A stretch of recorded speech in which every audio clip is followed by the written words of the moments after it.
Hi friends, आप सभी को एक बार फिर से हार्दिक स्वागत, वंदन, अभिनंदन है दोस्तों आपके अपने चैनल रिद्धिका हिंदी एकेडमी पे। आज देखेंगे दोस्तों प्रैक्टिस सेट संख्या 6, जिसमें हम कर रहे हैं 125 प्रश्न। 125 प्रश्नों की यह श्रृंखला है और हमने इसका एक अच्छा सा जो है कि प्लेलिस्ट बना दिया है 125 प्रश्नों की प्रैक्टिस सेट टीजीटी पीजीटी के लिए, है ना।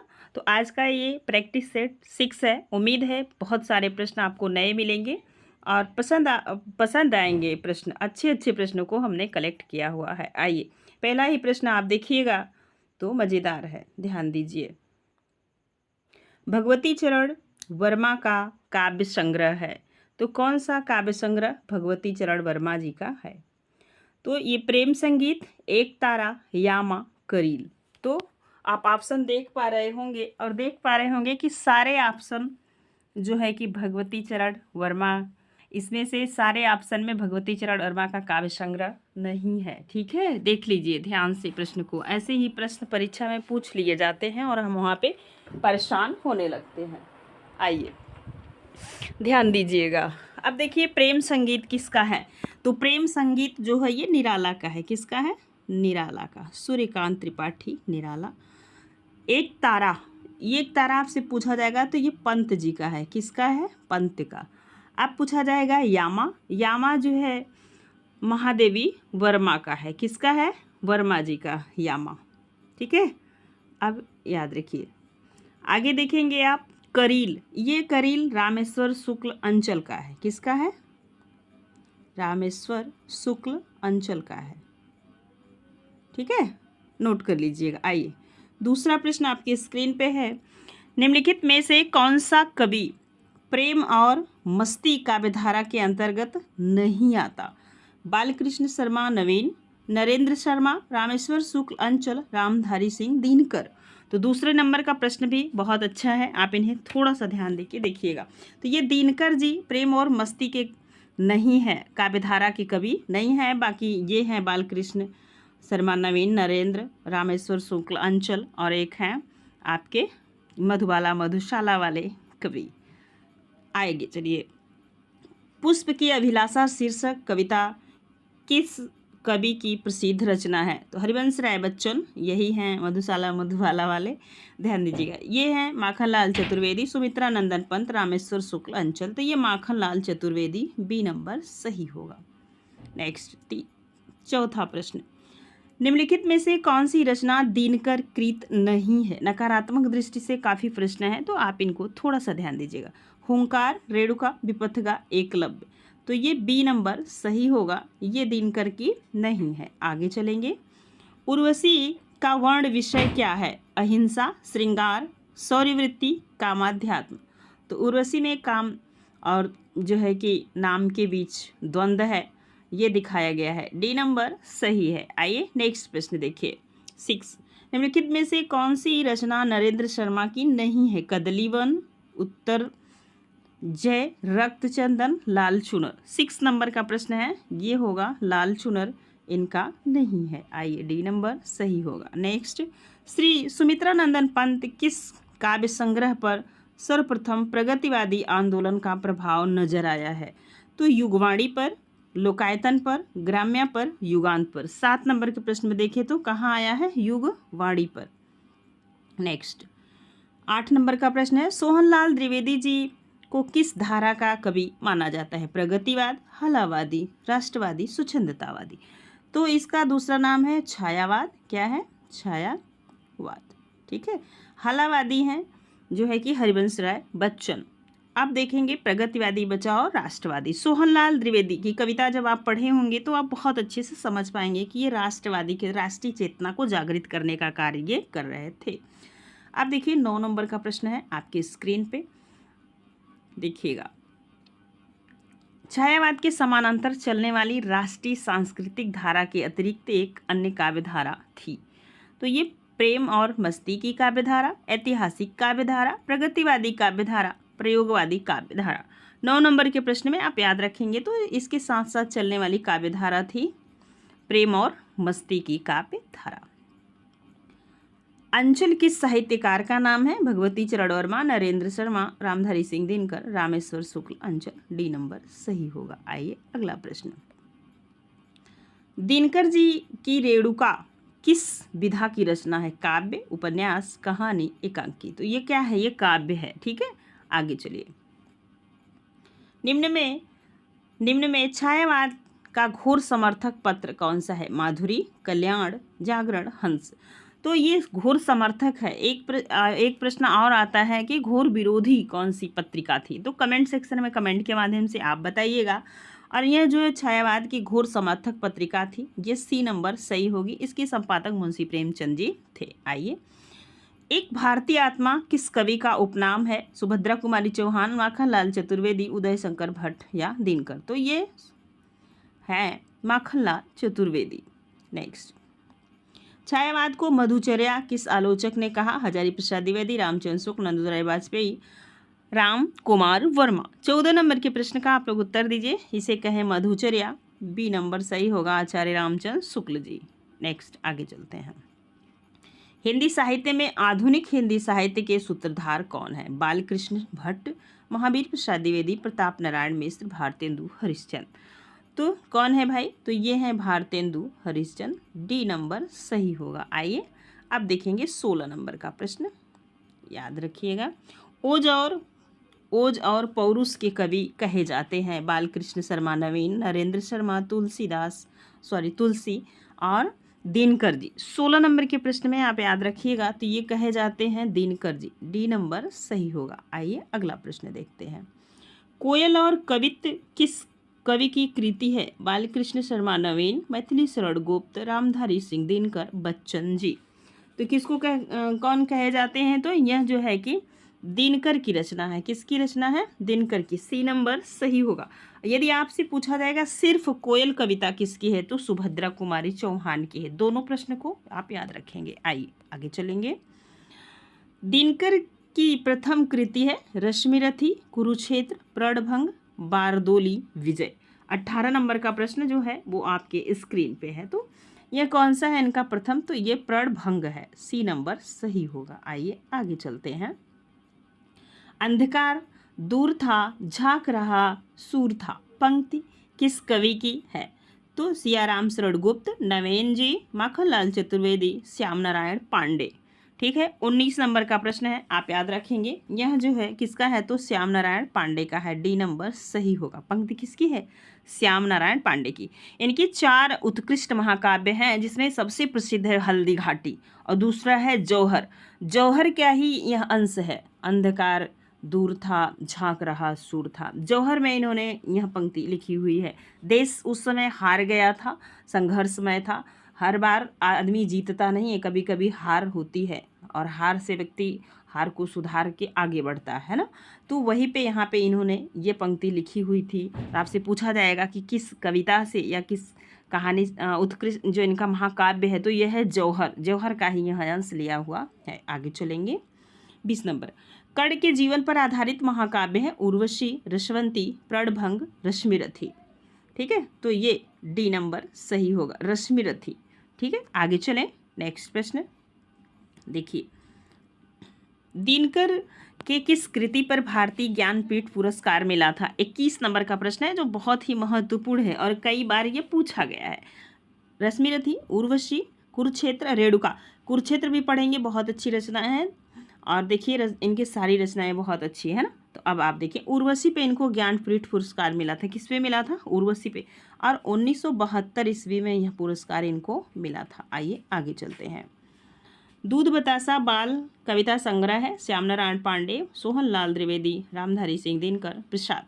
तो 22 नंबर के प्रश्न में आप देखेंगे दूध बतासा जो बाल साहित्य है, छोटे बच्चों की किताबों में लगाई जाती है खासकर, तो यह किसकी है? तो ये आपसे प्रश्न पूछा जा रहा है। तो सोहन लाल द्विवेदी की है। किसकी है? सोहन लाल द्विवेदी की है। बी नंबर सही होगा, है ना।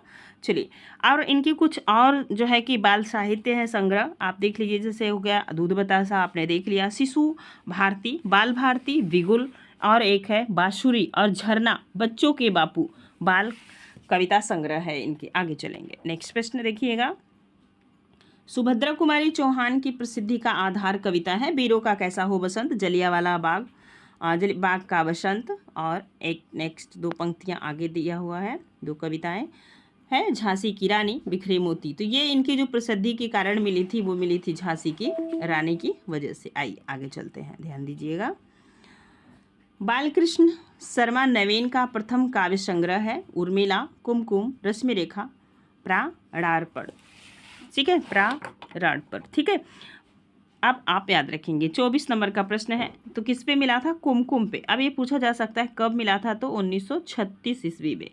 ठीक, इनका जो काव्य संग्रह है वो 1936 ईस्वी में प्रकाशित हुआ था। सॉरी, मिला नहीं था, प्रकाशित हुआ था। आइए आगे चलेंगे। 25 नंबर का प्रश्न है, धूम्रवलय रचना किसकी है? सियाराम शरण गुप्त, माखनलाल चतुर्वेदी, दिनकर, सुभद्रा कुमारी चौहान। तो यह किसकी है? माखनलाल चतुर्वेदी के है। बी नंबर सही होगा। हो सकता है धूम्रवलय आप माखनलाल चतुर्वेदी की रचना ना पढ़े हो, तो ध्यान दीजिएगा। अब देखिए, राष्ट्रीय सांस्कृतिक काव्यधारा का कवि नहीं है माखनलाल चतुर्वेदी, श्याम नारायण पांडे, रामधारी सिंह दिनकर, रामेश्वर शुक्ल अंचल। 26 नंबर के प्रश्न में आप प्रश्न के नेचर को समझिए, कितने अच्छे अच्छे प्रश्न आपके सामने प्रस्तुत किए जा रहे हैं, है ना। तो ये कौन नहीं है? तो रामेश्वर शुक्ल अंचल, डी नंबर। एक रिक्वेस्ट है दोस्तों, यदि आपको वीडियो पसंद आएगा तो प्लीज़ लाइक कीजिएगा, ताकि और बच्चों तक यहाँ जो है कि जा पाए वीडियो, है ना, ताकि और लोगों का कल्याण हो, और आप और एजुकेशनल चैनल पे भी इसे शेयर कर सकते हैं। 27 नंबर का प्रश्न है, प्रथम रश्मि का आना रंगड़ी तूने कैसे पहचाना। तो प्रसाद की पंक्ति है, निराला की है, महादेवी वर्मा की है, कि पंत जी की है। तो 27 नंबर में आप देखेंगे यह पंत की पंक्ति है। नेक्स्ट 28 नंबर का, राक्षस विरुद्ध प्रव्यूह कुद्ध कपि विषय हूँ पंक्ति किसकी है। तो भाषा से आप देख पा रहे होंगे, आप बता भी लेंगे कि किसकी है। प्रसाद जी की, पंत जी की, निराला जी की, राम कुमार वर्मा जी की। 28 नंबर में तो यह किसकी पंक्ति है? तो यह निराला जी की पंक्ति है, क्योंकि इनकी भाषा संस्कृत निष्ठ भाषा है। चेतनता एक बिलस्ती आनंद अखंड घना था पंक्ति ली गई है आंसू से, कामायनी से, झरना से, उर्वशी से। 29 नंबर का प्रश्न है, तो यह कामायनी की पंक्ति है। ठीक है, बी नंबर सही होगा। नेक्स्ट यहाँ पे देखिएगा, अभिज्ञ का विलोम है 30 नंबर के प्रश्न में। तो अभिज्ञ का विलोम भिज्ञ है। कहीं कहीं आपको अनभिज्ञ भी मिलता है, लेकिन ये कहीं माना भी जा सकता है, नहीं भी, लेकिन ये भिज्ञ। अब ऑप्शन में ए भी दोनों सही हो सकते हैं, ठीक है ना। तो आप अपने तरीके से देख लीजिएगा। वैसे वासुदेव नंदन की पुस्तक में भिज्ञ और अनभिज्ञ दोनों दिया है। ठीक है, चलिए। आज खड़ग की धार कुंठित पंक्ति है। आज खड़ग की धार कुंठित पंक्ति किसकी है? नरेंद्र शर्मा, दिनकर, नवीन, कोई नहीं। 31 नंबर का प्रश्न है, तो यह नवीन की पंक्ति है। किसकी पंक्ति है? नवीन की। सूर्य का पर्यायवाची नहीं है भास्कर, आदित्य, अंशुमाली, गर्दभ। तो ये तो आप सबको पता होगा, भास्कर और आदित्य दोनों सूर्य का पर्यायवाची है। इसमें से समस्या होगी गर्दभ पे और अंशुमाली पे। अंशुमाली पे इसलिए हो सकती है कि आप इसे चंद्रमा का समझ सकते हैं, लेकिन ये भी सूर्य का ही पर्यायवाची है। डी नंबर सही होगा, गर्दभ। कमेंट के सेक्शन में कमेंट के माध्यम से बताइएगा कि गर्दभ किसका पर्यायवाची है। छायावाद की बेहतई में शामिल नहीं है। तो सबको पता है प्रसाद, पंत, निराला है, ये तीनों लोग हैं। महादेवी जी इसमें नहीं है। ठीक है, ये वर्मा वाले में है। चलिए आगे देखेंगे। 34 नंबर का प्रश्न है, मैं नीर भरी दुख की बदली पंक्ति ली गई है नीरजा से, शांति गीत से, निहार से, रश्मि से। बहुत बार यूजीसी नेट की परीक्षा में मिलाने के लिए यह पंक्ति पूछी जाती है कि मिलान कीजिए यह पंक्ति किसकी है। तो आप देखते होंगे, लेकिन आज पूछा जा रहा है मैं नीर भरी दुख की बदली पंक्ति ली गई, तो यह शांति गीत से ली गई है। बी नंबर सही होगा। आगे देखिए, घड़ी धीरे धीरे चलती है। इसमें धीरे धीरे है विशेषण है, क्रिया है, अव्यय है, क्रिया विशेषण है। तो धीरे धीरे चलती तो ये क्रिया है, लेकिन घड़ी चलती है। अब पूछा जा रहा है धीरे धीरे क्या है, तो ये प्रश्न आपके बीच में आया हुआ है। 35 नंबर का प्रश्न है, तो याद रखिए कि क्रिया विशेषण, घड़ी कार्य कर रही है, धीरे धीरे कर रही है ना, तो क्रिया विशेषण है। आगे चलिए, मोर का पर्यायवाची नहीं है, केकी, कलापी, शिखंडी, तनया। तो ये तीनों है मोर का पर्यायवाची, ये तनया इसका पर्यायवाची नहीं है। डी नंबर सही होगा। नेक्स्ट, माता का हृदय उपन्यास है, महादेवी वर्मा, प्रसाद, निराला, रामकुमार, रामकुमार वर्मा का उपन्यास है। डी नंबर सही होगा। आइए आगे चलते हैं। अधैर्य का कवि कहे जाते हैं नवीन, दिनकर, तुलसी, निराला। 38 नंबर में तो ये दिनकर जी को अधैर्य का कवि कहा जाता है। एक फूल की चाह कविता है माखनलाल चतुर्वेदी, बालकृष्ण शर्मा नवीन, सियाराम शरण गुप्त, पंत जी। ठीक है, तो ये इस प्रश्न का आप उत्तर दीजिएगा। तो एक फूल की चाह कविता है सियाराम शरण गुप्त की, सी नंबर सही होगा। आइए आगे चलेंगे। स्थावर का विलोम पूछा जा रहा है। जंगल, जंगम, जंगमली सभी गलत हैं, तो जंगम है स्थावर का विलोम, बी नंबर सही होगा। आइए नेक्स्ट देखिएगा। एक आप देखेंगे शुद्धि शुद्धि से प्रश्न पूछे जा रहे। आपको बताना चाहेंगे जो 125 नंबर का प्रश्न है वो टीजीटी के पूरे पाठ्यक्रम को कवर किया हुआ है ना। तो यहाँ पे संस्कृत के भी प्रश्न मिलेंगे और अशुद्धि के भी प्रश्न मिलेंगे, शुद्धि शुद्धि के। देखिए शुद्ध वर्तनी पूछे जा रहे, ज्योत्सना, ज्योत्सना, ज्योत्सना, ज्योत्सना। ठीक है, तो आप सभी को पता होना चाहिए कि ज्योत्सना में त भी आधा रहेगा और दंती स भी आधा रहेगा। ठीक है, सी नंबर सही होगा। नेक्स्ट अगला प्रश्न ध्यान दीजिए। राम की गाय बहुत काली है। राम की गाय काली है ये तो ठीक है, लेकिन बहुत काली है तो संज्ञा है, विशेषण है, क्रिया विशेषण है, प्रविशेषण। यहाँ पे विशेषण की भी विशेषता, एक तो गाय है काली है, ऊपर से बहुत काली है, तो विशेषण की भी विशेषता बताई जा रही है, यह प्रविशेषण है। नेक्स्ट लोटा शब्द है तत्सम, संकर, तुर्की, देशज। तो ये कैसा शब्द है? देशज है। संकर शब्द जहाँ पे दो शब्द आपस में मिलके बनते हैं, जैसे रेलगाड़ी, बैलगाड़ी। ठीक है, तत्सम जो संस्कृत से सीधे हिंदी में आया होता है। तुर्की शब्द आप विदेशी भाषा का शब्द है, आप सबको पता है। चलिए आल्पिन बहुत बार पूछा जाता है, शब्द है अरबी, फारसी, पुर्तगाली, तुर्की। तो ये कैसा है? पुर्तगाली शब्द है। आइए आगे चलते हैं। मुक्त छंद की पहली कविता है अनामिका, तुलसीदास, जूही की कली, गीतिका। तो सी नंबर सही होगा। जूही की कली पहली कविता है, किसकी है? तो निराला की है ना। चलिए आगे चलते हैं। 45 नंबर का प्रश्न हो गया। अब चलेंगे हम 46 नंबर के प्रश्न पे। देखिएगा दोस्तों, वीडियो पसंद आएगा तो प्लीज़ लाइक कीजिएगा। 46 नंबर का प्रश्न, परिक्रमा किसके काव्य संग्रह है? नवीन, महादेवी वर्मा, प्रसाद, पंत। 46 नंबर के प्रश्न में आप याद रखेंगे तो किसका है? तो ये परिक्रमा काव्य संग्रह महादेवी वर्मा का है, बी नंबर सही होगा, है ना। चलिए आगे चलते हैं। नेक्स्ट प्रश्न, माखनलाल चतुर्वेदी के किस कृति पर साहित्य अकादमी पुरस्कार मिला? हिमकृतनी, हिमतरंगिणी, युगधारा, युगचारण, माता। तो सभी रचनाएं माखनलाल चतुर्वेदी की हैं, ये तो श्योर है। अब पूछा जा रहा है पुरस्कार किस में मिला था? तो हिमतरंगिणी पे। अब आपसे ये भी पूछा जा सकता है कब मिला था? तो 1955 ईस्वी में। जिस रचनाओं में साहित्य अकादमी ये सारी चीज़ें मिली होती हैं उन्हें आप जरूर याद रखेंगे, और कब मिला है डेट भी। बादल कविता किसकी है? निराला की, पंत की, प्रसाद की, महादेवी वर्मा की। ये भी प्रश्न में हो सकता है आपको परेशानी बढ़े, ठीक है, लेकिन यहाँ पे आप समझने का प्रयास कीजिएगा। बादल कविता पूछी जा रही है आपसे, तो यह कविता है पंत जी की, बी नंबर सही होगा। अब यहीं पे बादल राग पूछा जाता तो किसका हो जाता? निराला का, याद रखिएगा। बादल, बादल राग दोनों में अंतर है। आचार्य रामचंद्र शुक्ल ने छायावाद का प्रारंभ माना है संवत 1978 से, संवत 1975 से, संवत 1918 से, संवत 1916 से। तो संवत में पूछा जा रहा है तो कहाँ बताएंगे आप? 57 वर्ष घटाना पड़ेगा, तो ये है बी नंबर सही होगा, है ना। चलिए आगे देखिएगा। 50 नंबर के प्रश्न में आ चुके हैं। छायावाद का सीमांकन सर्वाधिक मान्य है 1920 से 1900 से 1920, 1920 से 1936, 1918 से 1936, 1916 से 1938। 50 नंबर का प्रश्न जो आपकी स्क्रीन पे थोड़ा सा ध्यान दीजिएगा, तो क्या होगा? 1918 से 1936 ईस्वी। आगे चलेंगे। छायावाद का घोर समर्थक पत्र, तो ये जागरण होगा। ये प्रश्न रिपीट हुआ है। छायावाद स्कूल के प्रति सूक्ष्म का विद्रोह, कई बार पूछा गया। 20 परीक्षा हुई तो 18 बार पूछा जाने वाला प्रश्न है, डी नंबर नगेंद्र का कथन है। आगे चलिए, ठीक है। नेक्स्ट, छायावाद काव्यधारा के समानांतर कौन सी काव्यधारा चलती रही? राष्ट्रीय सांस्कृतिक, प्रयोगवादी, प्रगतिवादी, नई कविता। थोड़ा सा इसे परिवर्तन करके एक प्रश्न आपको ऊपर मिला था, ठीक है, तो यहाँ पे ये प्रश्न थोड़ा सा चेंज है, तो दोनों में थोड़ा अंतर है। तो इसमें क्या होगा? नई कविता, ठीक है, पुकार उसकी शुरू हो गई थी। नेक्स्ट अगला प्रश्न है, ये प्रश्न अच्छा है। छायावाद को शक्ति काव्य किस विद्वान ने कहा है? शुक्ल जी, आचार्य महावीर प्रसाद द्विवेदी, रामस्वरूप चतुर्वेदी, डॉक्टर नगेंद्र चतुर्वेदी जी का कथन है। सी नंबर सही होगा। अब हम चलेंगे 55 नंबर के प्रश्न पे। कलाधर उपनाम से ब्रज भाषा में रचना कौन करता था? सुमित्रा नंदन पंत, निराला, जयशंकर प्रसाद, मैथिली शरण गुप्त। ये जयशंकर प्रसाद करते थे। नेक्स्ट,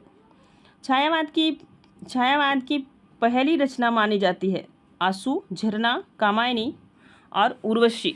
तो छायावाद की जो पहली रचना मानी जाती है वह कौन सी है? ये आपसे प्रश्न पूछा जा रहा है। ठीक है, तो छायावाद की जो पहली रचना मानी जाती है वो है पल्लव। 1 मिनट देखिएगा, 56 नंबर का प्रश्न है, छायावाद की पहली रचना मानी जाती है। ये प्रश्न आपके बीच में है। ठीक है, पहली रचना आपसे पूछी जा रही है, कौन सी रचना है 56 नंबर में, ध्यान दीजिए। तो ये है छायावाद की पहली रचना मानी जाती है कामायनी। ये तो खड़ी बोली में लिखी गई रचना है, छायावाद की पहली रचना मानी जाती है ना। तो ये झरना होगा। ठीक है, इसी को मैनिफेस्टो कहा जाता है। क्या कहा जाता है? मैनिफेस्टो। लेकिन पल्लव की भूमिका को घोषणा पत्र मैनिफेस्टो कहा जाता है पल्लव को। इस प्रश्न को हम यही छोड़ेंगे। आप 1 मिनट फिर से ध्यान देते हैं। छायावाद की पहली रचना मानी जाती है, तो छायावाद जिसमें पूरी तरीके से वो, तो ये तो होगा आपका कामायनी। वैसे आपके अनुसार ये प्रश्न में कौन सा आंसर सही होगा मैं कमेंट सेक्शन में ज़रूर बताइएगा। ठीक है, आइए आगे चलते हैं। ठीक, आगे चलेंगे। देखिएगा कि जयशंकर प्रसाद की रचना नहीं है आंसू, लहर, परिवर्तन, प्रेम पथिक। तो पूछा जा रहा है प्रश्न बहुत ही अच्छा है। देख रहे हैं, आंसू 1925 में है इन्हीं का, लहर भी 1933 में, और प्रेम प्रतीक भी इनका है। परिवर्तन पंत की रचना है। किसकी रचना है? तो परिवर्तन पंत जी की रचना है। ये आपको याद रखना होगा। ठीक है, आगे चलिए और नेक्स्ट प्रश्न को देखिएगा। आप चलते हैं आगे। नेक्स्ट प्रश्न, झरना का प्रकाशन वर्ष है 1916, 1920, 1918, 1926। तो झरना का जो प्रकाशन वर्ष है वो 1918 ईस्वी है। ठीक है, आगे चलेंगे। 59 नंबर का प्रश्न है। ठीक, आगे चलिए। 60 नंबर में आ गए। प्रसाद की किस रचना को नंद दुलारे वाजपेयी ने छायावाद का प्रयोगशाला का आविष्कार माना है? आंसू, झरना, लहर, कामायनी।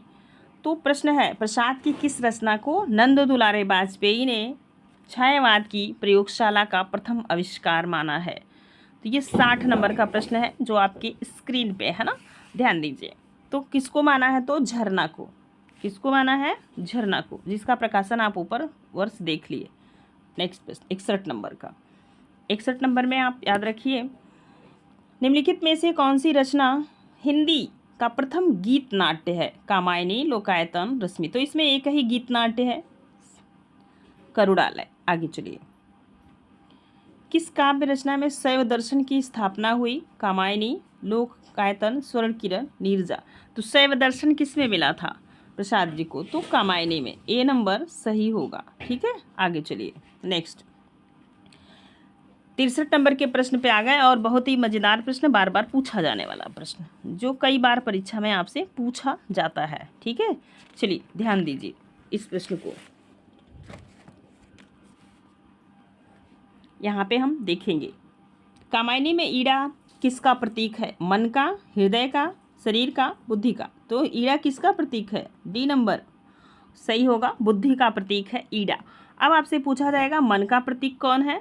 तो मनु है। कौन है? मनु है। ध्यान दीजिए, मन का प्रतीक मनु है। ठीक है, और हृदय का प्रतीक श्रद्धा है। ठीक, श्रद्धा है।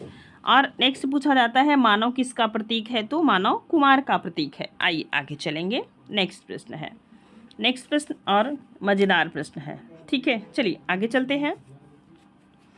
हाँ, आगे चलेंगे। देखिएगा 64 नंबर का प्रश्न है, प्रसाद की कौन सी रचना स्मृति काव्य मानी जाती है?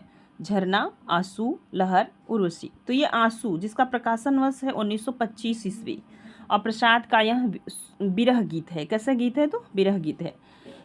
65 कामायनी में कितने सर्ग हैं? कई बार पूछा जाता है। 10, 14, 15, 16।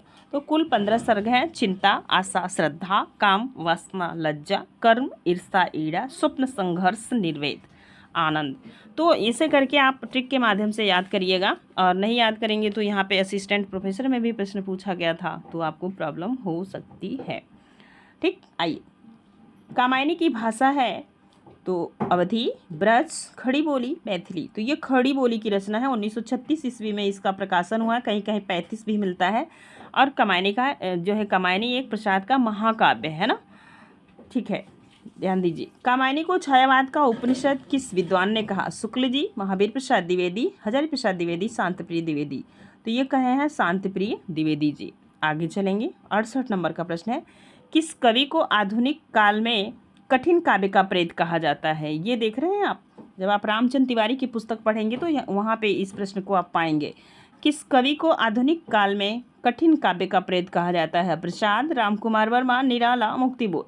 68 नंबर का प्रश्न है, आप इन्हें ध्यान दीजिएगा। तो ये कहा जाता है निराला जी को, क्योंकि इनकी जो शैली है वो थोड़ा सा क्लिष्ट भाषा में है ना, और संस्कृत निष्ठ है।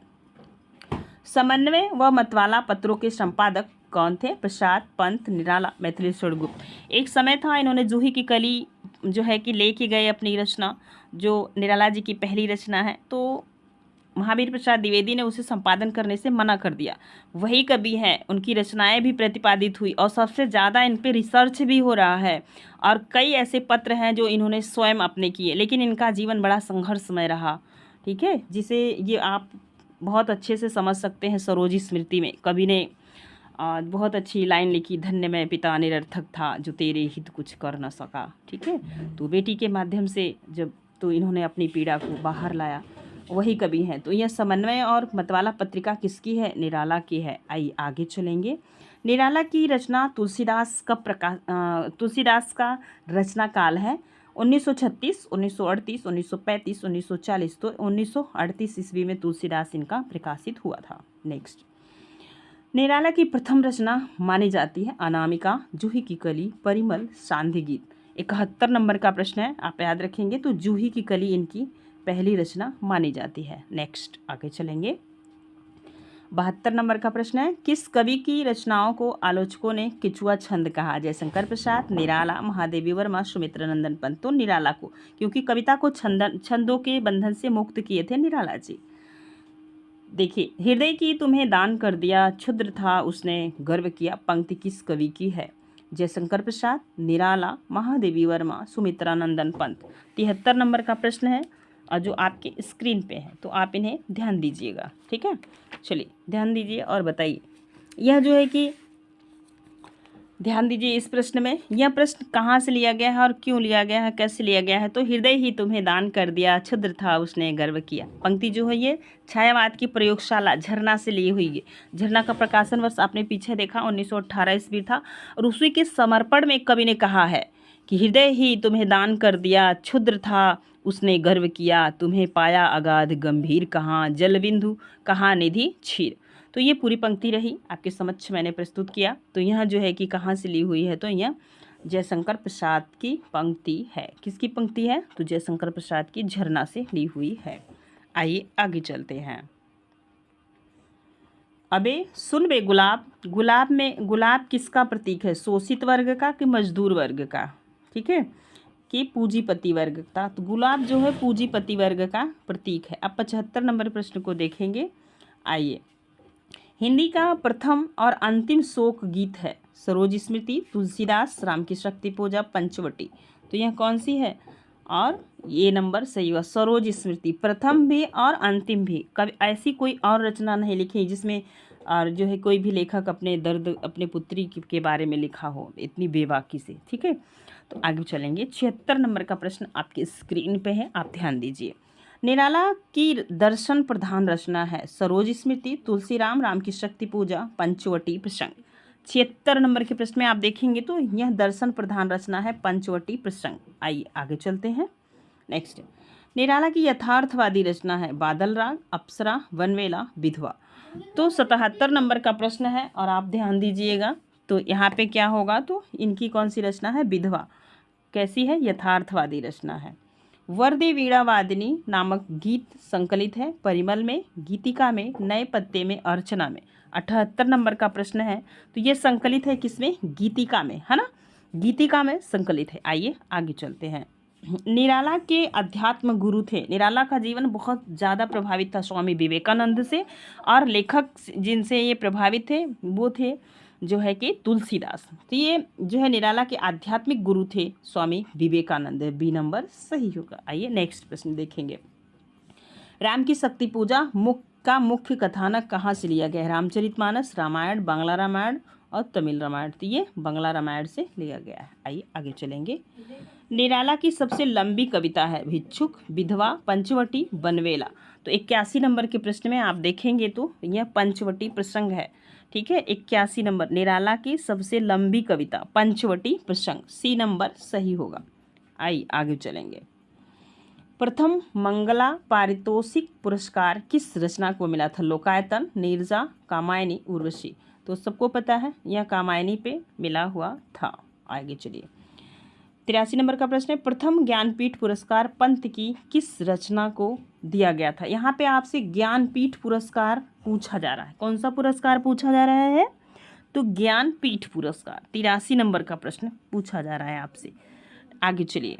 ज्ञानपीठ किस पे मिला था? तो ज्ञानपीठ मिला था आपके, आप ध्यान रखेंगे तो ज्ञानपीठ जो पुरस्कार मिला था वो चिदम्बरा पे मिला था। साहित्य अकादमी पूछा जाएगा तो ये कला और बूढ़ा चाँद हो जाएगा, लेकिन ज्ञानपीठ पुरस्कार आपसे पूछा जा रहा है तो चिदम्बरा को मिला था। नेक्स्ट, निराला की साहित्य साधना तीन भाग नामक जीवनी किस लेखक ने लिखा था? तो डॉक्टर नगेंद्र, रामविलास शर्मा, राम कुमार वर्मा, नंद दुलारे वाजपेयी। तो ये किसके द्वारा मिला था? 84 नंबर का प्रश्न है, आप ध्यान रखेंगे। देखिए 84 नंबर के प्रश्न में आपको याद रखना होगा, है ना।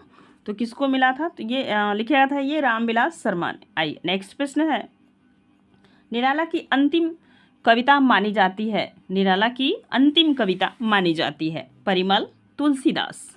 परिमल, तुलसीदास। और ध्यान दीजिए, निराला की अंतिम रचना आपसे पूछी जा रही है परिमल, तुलसीदास, अनामिका, इनमें से कोई नहीं। तो निराला की जो रचना है इनमें से कोई नहीं है। डी नंबर सही होगा। तब आपसे पूछा जा सकता है कि निराला की ऐसी कौन सी रचना है जो अंतिम रचना है ना। 85 नंबर में तो ये आप याद रखेंगे सांध्य काकली है। क्या है? सांध्य काकली नामक रचना है। 1969 ईस्वी में इसका प्रकाशन हुआ था जब निराला इस दुनिया में नहीं थे, है ना। आगे चलिए। नेक्स्ट देखिए, राम की शक्ति पूजा नामक कविता किसमें संकलित है? परिमल में, तुलसीदास में, अनामिका में, इनमें से कोई नहीं। 86 नंबर का प्रश्न आपके स्क्रीन पे है और आप देखेंगे। सारे प्रश्न बहुत ही मज़ेदार हैं, थोड़ा सा गंभीरता से इस प्रश्न को करिएगा। तो जो है राम की शक्ति पूजा अनामिका में संकलित है। सी नंबर सही होगा। आइए आगे चलते हैं। पंत की किस रचना पर साहित्य अकादमी पुरस्कार मिला था? देखिए एग्जैक्ट प्रश्न बदल गया है ना। अभी पीछे आपने देखा था, अब यहाँ पे आपसे पूछा जा रहा है साहित्य अकादमी किस पे मिला था? लोकायतन पे, कला और बूढ़ा चाँद पे, युगवाणी पे, चिदम्बरा पे। तो किस पे मिला था साहित्य अकादमी? तो कला और बूढ़ा चाँद पे। नेक्स्ट आगे चलेंगे। निराला की छायावादी रचना नहीं है। अनामिका, परिमल, गीतिका, कुकुरमुत्ता। तो कुकुरमुत्ता में आप पढ़े होंगे, कुकुरमुत्ता भी यूजीसी नेट के पाठ्यक्रम में लगी हुई रचना है। ठीक है, तो ये छायावादी नहीं है, प्रगतिवादी इसे कहा जाता है। नेक्स्ट आगे चलिए। किस कवि को शब्द शिल्पी कहा जाता है? जयशंकर प्रसाद, निराला, सुमित्रा नंदन पंत, महादेवी वर्मा। तो सी नंबर सही होगा। ये कहा जाता है सुमित्रा नंदन पंत जी को। नेक्स्ट 90 नंबर का प्रश्न है, रूपाभ नामक पत्रिका के संपादक किस कवि ने किया? रूपाभ किसकी पत्रिका है? रूपाभ नामक पत्रिका का संपादन किस कवि ने किया? ये 90 नंबर का प्रश्न है जो आपकी स्क्रीन पे है और आप ध्यान दीजिएगा। ठीक है, देखिए तो ध्यान दीजिए 90 नंबर में आप याद रखेंगे निराला की, सुमित्रा नंदन पंत की, जयशंकर प्रसाद की, राम कुमार वर्मा की, पंत की है। रूपाभ किसकी पत्रिका है? तो पंत की है। आगे चलिए। सुमित्रा नंदन पंत की छायावादी रचना नहीं है। ग्रंथि, वीणा, पल्लव, वाणी, युगवाणी है, वाणी नहीं है ना, तो याद रखिएगा। तो ये डी नंबर सही होगा। तो ये छायावादी रचना नहीं है। आगे चलेंगे। अब 92 नंबर का प्रश्न जो आपके स्क्रीन पे, सुमित्रा नंदन पंत किस दर्शन से प्रभावित थे? शैव, बौद्ध, अरविंद न्याय, तो ये अरविंद दर्शन से प्रभावित थे। 92 नंबर में आप याद रखेंगे अरविंद दर्शन। आइए आगे चलेंगे। किस कवि ने प्रकृति का उद्दीपनात्मक चित्रण किया है? पंत, प्रसाद, महादेवी वर्मा, निराला। तो सभी को पता है कि महादेवी 93 नंबर के में 1 मिनट ध्यान दीजिए, इसको प्रश्न को ध्यान दीजिएगा। कब पूछा जा रहा है किस कवि ने प्रकृति का उद्दीपनात्मक चित्रण किया है? तो पंत, निराला, प्रसाद, महादेवी वर्मा और निराला। तो ये है महादेवी वर्मा जी। उद्दीपनात्मक चित्रण किया हुआ है, सी नंबर सही होगा। 93 नंबर में आगे चलेंगे। ठीक है, आगे चलिए, नेक्स्ट प्रश्न को देखिएगा, ध्यान दीजिए। महादेवी वर्मा की पहली रचना मानी जाती है नीरजा, रश्मि, निहार, यामा। 94 नंबर का प्रश्न जो आपकी स्क्रीन पे है, तो इनकी पहली रचना मानी जाती है निहार। कौन मानी जाती है? तो निहार। आगे आइए, आगे चलते हैं। अतिमा काव्य रचना है प्रसाद की, पंत की, निराला की, महादेवी वर्मा की। तो ये अतिमा आपसे पूछा जा रहा है। ठीक है, तो ये बताइए आप लोग 95 नंबर के प्रश्न में आप ध्यान दीजिएगा। तो ये कौन सा है? तो ये पंत जी का है। Next 95 number Pant ji. अब चलिए आगे 96 नंबर में सोवियत लैंड पुरस्कार किस रचना पर मिला है? यामा, लोकायतन, निराला, उर्वशी। तो ये मिला है लोकायतन पर। 96 नंबर में आप देखेंगे ये लोकायतन रचना 1964 ईस्वी में की गई थी और यह महात्मा गांधी के जीवन पर है। पंत जी बहुत प्रभावित थे महात्मा गांधी जी से। किस कवि के काव्य में सर्वाधिक गहराई पाई जाती है? निराला, पंत, प्रसाद, महादेवी वर्मा। 97 नंबर के प्रश्न में आप उत्तर दीजिएगा। तो ये सर्वाधिक गहराई महादेवी वर्मा में पाई जाती है। नेक्स्ट आगे, बहुत अच्छा प्रश्न आपकी स्क्रीन पे आ गया। यामा में संकलित रचना नहीं है। ठीक है, तो सबसे पहले आप जानिए कि यामा में कौन कौन सी रचनाएं संकलित हैं। ठीक, तो आप जान पाएंगे कि यामा में जो संकलित रचनाएं हैं उसमें है आपका जो है कि रश्मि है, सांध्य गीत है, नीरजा है ना। तो यहाँ पे दीप शिखा इसमें संकलित नहीं है। कौन सी रचना संकलित नहीं है? तो दीप शिखा 98 नंबर में। इनकी टोटल रचनाएं तो हैं, आप देखेंगे दीप शिखा है, निहार, रश्मि, नीरजा, सांध्य गीत, यामा, दीप शिखा, सप्तपड़ा। लेकिन आपसे यहाँ पे प्रश्न पूछा जा रहा है यामा में संकलित नहीं, तो दीप शिखा इसमें संकलित नहीं है। आइए आगे चलेंगे। नेक्स्ट प्रश्न, अग्निरेखा कविता संग्रह किस कवि का है? सुमित्रा नंदन पंत, जयशंकर प्रसाद, महादेवी वर्मा, रामकुमार वर्मा। 99 नंबर के प्रश्न में आप याद रखेंगे तो यह है अग्निरेखा जो है कि महादेवी वर्मा की रचना है। आइए आगे चलते हैं। 100 नंबर, महादेवी वर्मा की किस रचना में ऋग्वेद के मंत्रों का काव्यानुवाद है? यामा, दीपशिखा, सप्तपड़ा, निहार। तो किसमें है? सप्तपड़ा में। आइए आगे चलते हैं। नेक्स्ट प्रश्न, छायावाद की प्रतिनिधि रचना मानी जाती है अनामिका, यामा, चिदम्बरा, पल्लव। छायावाद की प्रतिनिधि रचना मानी जाती है।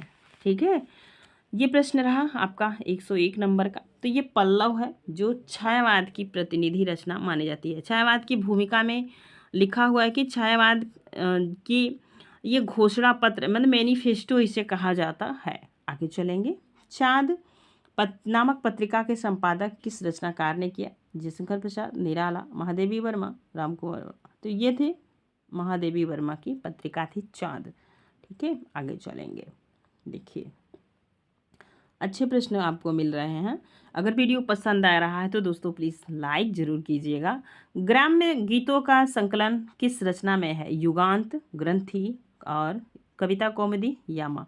और ग्राम्य तो डी नंबर सही होगा। ग्रंथि में तो युवक की अधूरी प्रेम कहानी है। ठीक है, भाव की मुक्ति, छंदों की भी मुक्ति चाहती है। यहाँ भाषा, भाव और छंद 3 स्वछंद हैं।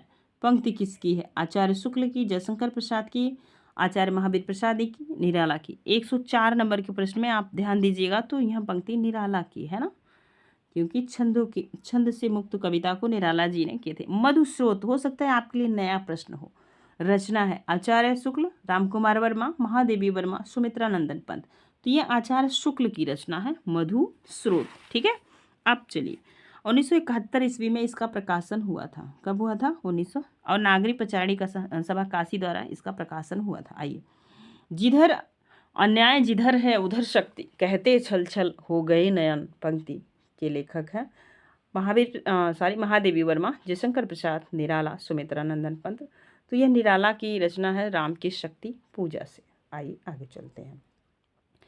मिटाता रंगता बारंबार कौन जग का वह चित्राधार, पंक्ति किसकी है? महादेवी वर्मा, निराला, जयशंकर प्रसाद, सुमित्रा नंदन पंत। तो 107 नंबर के प्रश्न में आप उत्तर दीजिएगा। कुछ प्रश्न हो सकता है आपके लिए नए हो तो नोट कर लीजिएगा। यह है महादेवी वर्मा जी की। नेक्स्ट, किस कवि की काव्य यात्रा 3 सोपानों में बटी हुई है? प्रकृति, प्रगति, अध्यात्म में बटा है 3 में। सूर्यकांत त्रिपाठी निराला, जयशंकर प्रसाद, सुमित्रा नंदन पंत, महादेवी वर्मा। तो 108 नंबर का प्रश्न है और आप ध्यान दीजिएगा। तो ये सुमित्रा नंदन पंत जी हैं, ठीक है। इनकी कविताएं देख रहे हैं आप, महात्मा गांधी के लोकायतन 1964 में प्रकाशित हुई। तो तब ये जो है कि आपका बहुत पीछे छूट चुका था छायावाद। आइए आगे चलते हैं। अप्सरा नामक कविता के रचनाकार हैं राम कुमार वर्मा, निराला, महादेवी वर्मा, गोसाई दत्त। ये सुमित्रा नंदन पंत का पूरा नाम है ना। तो अप्सरा किसका है? तो गोसाई दत्त का है। आगे चलिए। प्रथम रश्मि का आना रंगीड़ी तूने कैसे पहचाना, सुमित्रा नंदन पंत, निराला, जयशंकर प्रसाद, महादेवी वर्मा। 110 नंबर में आपको याद रखना होगा कि यह जो है कि सुमित्रा नंदन पंत की रचना है। नेक्स्ट पंक्ति है, अंजलि काव्य संग्रह किस कवि का है? सुमित्रा नंदन पंत, राम कुमार वर्मा। तो किसका है? तो यह राम कुमार वर्मा का अंजलि, ठीक है। अब चलिए देखिए 112 नंबर का प्रश्न, अंतिम छायावादी काव्य संग्रह कौन सा माना जाता है? तुलसीदास, ग्राम्या, गुंजन, युगांत। अच्छा प्रश्न है ना। तो ये माना जाता है गुंजन को, ठीक। युगांत में छायावादी का अंत दिखाया गया है। चलिए, आधुनिक युग की मीरा किसे कहा जाता है? तो महादेवी वर्मा को। सी नंबर सही होगा। आइए आगे चलते हैं। कौन सी रचना प्रबंध काव्य है? चित्ररेखा, एकलव्य, रश्मि, आकाश गंगा।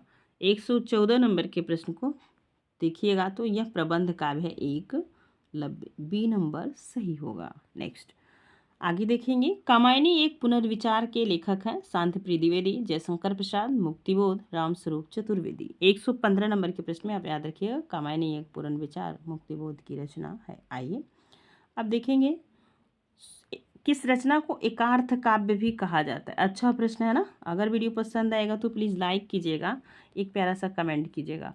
ध्यान दीजिए, रामचरितमानस, कामायनी, रामायण, उर्वशी। 116 नंबर के प्रश्न में तो यह है कामायनी को एकार्थ काव्य भी कहा जाता है। आइए, पाखंड प्रतिषेध किसकी स्फुट कविताओं का संग्रह है? राम कुमार वर्मा, आचार्य महावीर प्रसाद द्विवेदी, महादेवी वर्मा, आचार्य रामचंद्र शुक्ल। 117 नंबर में तो पाखंड प्रतिषेध ये है रामचंद्र शुक्ल का कविताओं का संग्रह है, ठीक है। आगे चलिए, आंसू नामक रचना में किस छंद का प्रयोग हुआ है? तांटक, सखी, हरिगीतिका, मुक्त। तो ये सखी छंद का प्रयोग किया गया है। बी नंबर सही होगा। आइए आप देखेंगे 119 नंबर का प्रश्न, ठीक है। देखिए ध्यान दीजिए, छायावाद युग को सांस्कृतिक नवजागरण का युग किस विद्वान ने कहा? आचार्य रामचंद्र शुक्ल, हजारी प्रसाद द्विवेदी, शांतिप्रिय द्विवेदी, नंदुलारे वाजपेयी। आप सभी को पता है कि नंदुलारे वाजपेयी स्वच्छंदतावादी समीक्षक थे, मतलब जो है कि छायावादी समीक्षक थे।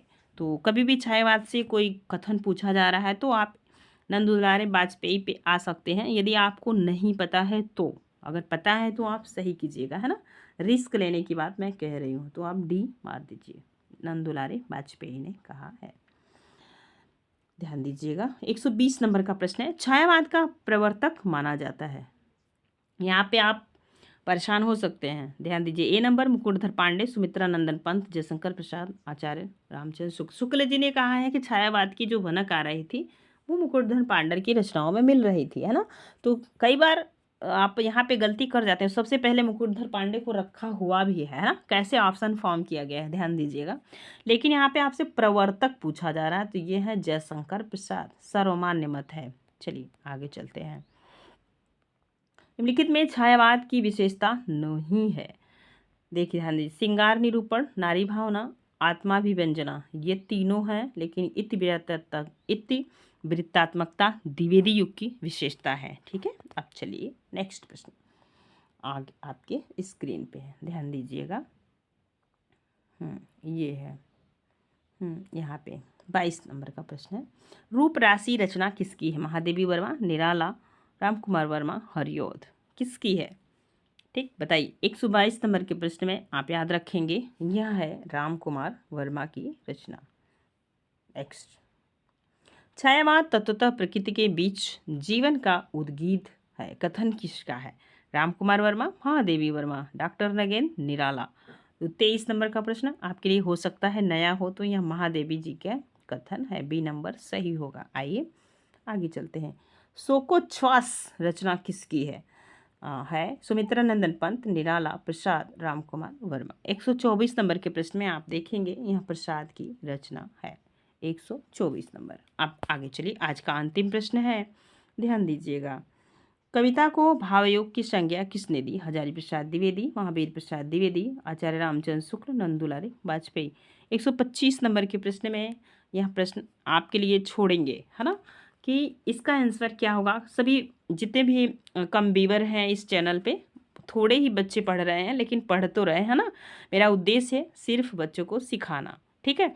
और एक छोटा सा चैनल है, कोई भी चैनल शुरू शुरू में इतना ग्रो नहीं करता, तो धीरे धीरे जब व्यक्ति क्वांटिटी को पहचानेगा तो स्वयं बच्चे जुड़ेंगे। ये प्रश्न आप सभी लोग, जितने भी लोग देख रहे होंगे, सुन रहे हैं, इस प्रश्न का आप उत्तर हमें कमेंट सेक्शन में ज़रूर दीजिएगा, है ना। और इसका हम आंसर नेक्स्ट वीडियो में बताएंगे। देखते हैं कितने लोग इस प्रश्न पे कार्य करते हैं।